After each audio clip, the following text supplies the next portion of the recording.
नमस्कार, मैं हूं प्रवीण गौतम। नीट की परीक्षा को लेकर पहले ही बवाल मचा था कि यूजीसी नेट की परीक्षा भी रद्द कर दी गई और उसके बाद विपक्षी नेता सवाल उठा रहे हैं कि पीएम मोदी परीक्षा पर चर्चा तो करते हैं लेकिन एक परीक्षा ढंग से नहीं करा सकते और इसे लेकर कोचिंग गुरु ने भी मोदी सरकार को निशाने पर लिया है।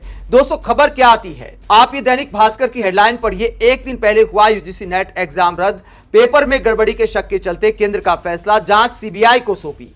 सीबीआई को जांच सौंप दी गई है और क्या ये पूरा मामला है। इस खबर में बताया गया है कि 19 जून को विश्वविद्यालय अनुदान आयोग यानी यूजीसी को परीक्षा के बारे में गृह मंत्रालय के Indian cyber crime coordination centre से परीक्षा में गड़बड़ी के इनपुट मिले थे। शिक्षा मंत्रालय ने कहा कि प्रथम दृष्टया यह संकेत मिला कि परीक्षा कराने में ईमानदारी नहीं बरती गई। इसके बाद शिक्षा मंत्रालय ने परीक्षा प्रक्रिया की पारदर्शिता सुनिश्चित करने के लिए इसे रद्द करने का आदेश नेशनल टेस्टिंग एजेंसी यानी एनटीए को दिया। अब नए सिरे से परीक्षा होगी और ये पूरा मामला दोस्तों सामने आया है कि अब एक बार फिर परीक्षा आयोजित की जाएगी। उन 11 लाख छात्रों का क्या? दूर दराज परीक्षा केंद्रों पर परीक्षा देने जाते हैं, तैयारी करते, किसी का अच्छा एग्जाम चला गया तो उम्मीद करता है कि मेहनत सफल हो गई। अब दोबारा से वो सिरदर्दी पालनी पड़ेगी, पैसे का खर्चा, टाइम का खर्चा और भविष्य अधर में छात्रों के हिस्से ये आया है। 11 लाख से ज्यादा छात्रों ने ये परीक्षा दी है।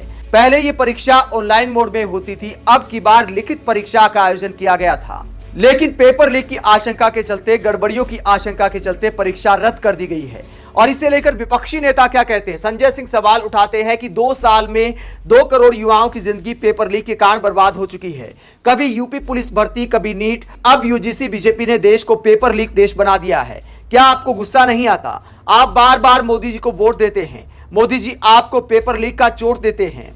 तो इस तरह संजय सिंह सवाल उठा रहे हैं। जयराम रमेश परीक्षा पे चर्चा पे सवाल उठाते हैं। जयराम रमेश कहते हैं कि हर साल नॉन बायोलॉजिकल पीएम ग्रैंड तमाशा आयोजित करते हैं जिसे परीक्षा पे चर्चा कहा जाता है, लेकिन ये सरकार एक परीक्षा ढंग से नहीं करा सकती, एक परीक्षा लीक या फ्रॉड के बिना नहीं करा सकती। ये सवाल उठाते हैं जयराम रमेश और उसके बाद तमाम परीक्षाओं का जिक्र किया है। इसके अलावा दोस्तों कोचिंग गुरु अभिनय मैथ क्या कहते हैं? अभिनय मैथ कहते हैं यूजीसी नेट की परीक्षा रद्द हो गई, एनटीए ने करवाई थी परीक्षा और इस पर जांच की मांग की गई है परीक्षा रद्द करके। पहले नीट और अब यूजीसी नेट परीक्षा। एनटीए पर पारदर्शिता और पवित्रता का विश्वास रह पाएगा क्या? अभ्यर्थियों को न्याय मिल पाएगा क्या? हर एक बड़ी परीक्षा की बदतर स्थिति का जिम्मेदार कौन होगा? एनटीए के भरोसे देश का भविष्य छोड़ सकते हैं क्या? इसे लेकर सवाल उठाते अभिनय मैथ और आगे क्या कहते हैं? परीक्षा प्रक्रिया में उच्चतम स्तर की पारदर्शिता और पवित्रता हो या न हो, पेपर लीक में धांधलियों में उस स्तर की पारदर्शिता जरूर है।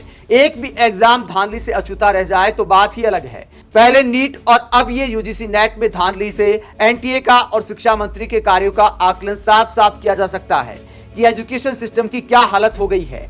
तो ये सवाल उठाते हैं कोचिंग गुरु अभिनय मैथ। इसके अलावा विपक्षी नेता पीएम मोदी से सवाल कर रहे हैं कि परीक्षा पर चर्चा तो करते हैं, परीक्षा ढंग से आयोजित हो सके इस पर आखिरकार चर्चा कब होगी?